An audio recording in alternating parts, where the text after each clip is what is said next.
întotdeauna. Fetele mele întotdeauna. Băieții mei întotdeauna. Fetele mele întotdeauna.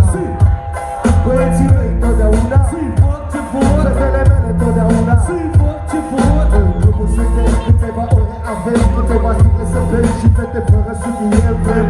Vede, sarde, gata de schimbat undele de pe FM. Sticlele, scoatele, alinează-le, deschide-le, ești pe scapul fără întrerupere. Îți prezint un nou timp de curaj, biță, go!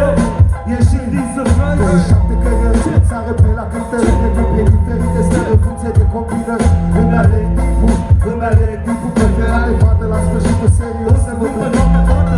Îmi mă visele, grima mea oară, când zice fetelor să nu cetați de ea. Închei stopa că am terminat de tras, am făcut încă o dată următorul pas. Băieții mei întotdeauna, fetele mele întotdeauna. Băieții mei întotdeauna, fetele mele întotdeauna. Băieții mei întotdeauna, fetele mele întotdeauna. Băieții mei întotdeauna, fetele mele întotdeauna.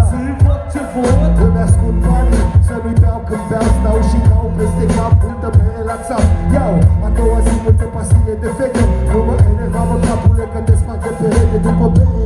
Evident urmează plăcere, când într-un pahar de sin, apă cu vin se mai cere. Un oaspă ridic, nu-mi revin să-mi piță. Un alcoolic al o mie. Mă așez la loc de prizat, fericit și plâng și cu o singură mișcare dau paharul până la vârți. Adică toată băutura, fii pe față că se mulți delicați cotocițe.